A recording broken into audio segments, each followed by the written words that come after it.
Allô l'ortho, épisode 44. C'est quoi être dyslexique?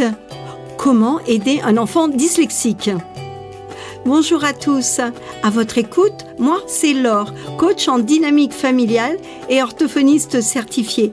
Lui, c'est Dr Alain et dans notre collaboration masculin-féminin, nous avons à cœur de vous offrir la vision élargie d'un couple de thérapeutes expérimentés. Enfants, famille, mode d'emploi pour vivre sereinement. Bonjour à tous. Voici la question de Harold, papa de Noé. Mon fils est dyslexique. C'est le corps enseignant qui vient de m'annoncer ça brutalement et fièrement, comme s'il avait découvert la vérité sur mon enfant. Je suis submergé d'émotions. Quand Noé était petit, il signait ses dessins en écrivant Néo au lieu de Noé. Pourquoi j'ai pensé que c'était pas grave? J'aurais dû m'inquiéter? Suis-je un mauvais père? C'est quoi être dyslexique? Bonjour Harold. Harold, vous êtes en proie à de fortes émotions à la suite de l'annonce brutale de l'enseignant. Vous ne savez pas encore ce qu'est la dyslexie, mais vous sentez déjà que l'étiquette qui vient d'être collée sur le dos de Noé est une marque négative qui le différencie des autres élèves. Le regard des autres parents et leurs réflexions sur votre fils vous blessent et vous inquiètent. Ses copains vont-ils encore vouloir jouer avec lui? Ces réflexions vous renvoient à vos années d'école. Des mauvais souvenirs remontent à la surface. Le maître critiquait souvent votre comportement et votre travail. Vous avez souffert de ces critiques. Noé aura-t-il lui aussi des difficultés? Vous avez peur qu'il soit mis de côté et orienté sur une voie de garage. Vous voyez son avenir scolaire compromis.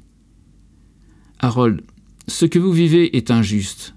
Le corps enseignant n'est pas suffisamment formé pour diagnostiquer une dyslexie.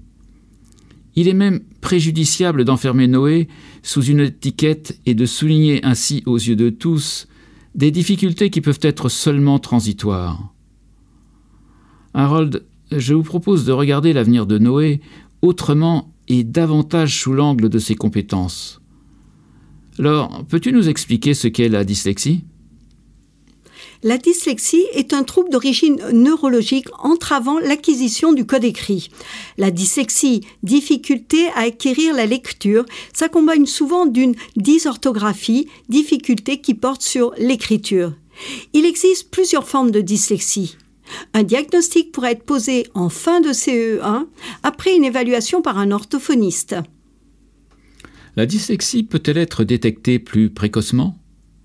Et avons-nous la possibilité d'agir préventivement? Une attention particulière portant sur les prérequis visuels et spatiaux est nécessaire en moyenne section de maternelle. Certains signes de dysfonctionnement, comme l'impossibilité pour le jeune enfant à identifier ou à reproduire des signes graphiques simples, peuvent nous alerter. Une évaluation groupée par un orthoptiste, un psychomotricien et un orthophoniste peut être justifiée. D'autre part, l'apprentissage de la langue écrite s'appuie sur une bonne structure phonologique orale. Dans le cas où un retard de parole-langage serait détecté, il est urgent d'intervenir dès la maternelle. Harold, maintenant que nous avons compris que le diagnostic de dyslexie est affaire de spécialistes, revenons sur l'étiquette posée injustement sur votre fils. Comment sortir de l'engrenage d'un échec scolaire programmé par le corps enseignant? En premier, décollons l'étiquette posée ainsi sauvagement en l'absence d'une évaluation spécialisée. Il est indispensable de ne pas courir le risque d'enfermer Noé et de ne plus voir le merveilleux petit garçon qu'il est. Pourquoi vouloir souligner aux yeux de tous des difficultés qui peuvent être seulement transitoires? Pourquoi le stigmatiser avec une étiquette et lui programmer dès à présent un avenir scolaire compromis? Je vous propose de voir Noé autrement. Regardons-le sous l'angle de ses compétences. Croire dans les réelles capacités de votre fils, c'est offrir à Noé la pleine confiance dont il a besoin. Comment le corps enseignant peut-il croire qu'il aide Noé en le rangeant dans la case « enfant dyslexique » Pourtant, l'enseignant principal va même nous expliquer que c'est pour son bien et que certains aménagements lui seront ainsi offerts, comme par exemple un temps supplémentaire lors des contrôles. En réalité, ainsi étiqueté, Noé vient d'être enfermé dans ses difficultés. Il est stigmatisé sous l'angle de l'incompétence. Réagissons.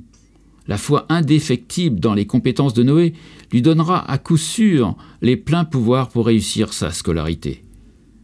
Votre enfant ainsi libéré et soutenu imprime sa propre marque et crée sa réussite.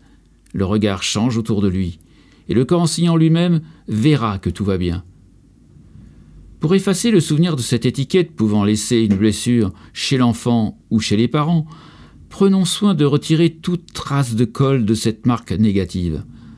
Après ce nettoyage approfondi, plus personne ne pourra stigmatiser Noé. Dans le cas où de réelles difficultés de type dyslexie, dysorthographie auraient été repérées après une évaluation spécialisée, Noé pourra suivre un accompagnement personnalisé, lui concoctant des moyens de compensation. En effet, le coach expérimenté considère ces difficultés comme transitoires. Il propose à l'enfant des exercices appropriés, issus des dernières découvertes en neurosciences. La plasticité cérébrale est stimulée en tenant compte de l'importance des nombreux carrefours synaptiques. Les compétences visuelles, auditives, tactiles, mnésiques et posturales sont activées simultanément. Ces nouvelles techniques apportent la preuve qu'un trouble d'origine neurologique n'est pas irrémédiable. Alors, pourquoi programmer un échec scolaire ? Le conseil Allo l'ortho de cette semaine. L'amour parental inconditionnel a une foi indéfectible en son enfant. Noé, ainsi conforté, a les pleins pouvoirs pour créer sa propre réussite scolaire. Plus personne ne pourra lui coller une étiquette. Voici la minute de parole que je sais très attendue de nos espiègles collaborateurs, mademoiselle Kate Schupp et monsieur Thomas Tau. Nous t'écoutons en premier, Thomas. Affalé sur le sol, le cerf-volant était sans âme. Tu as vu des cerfs qui volent, toi ?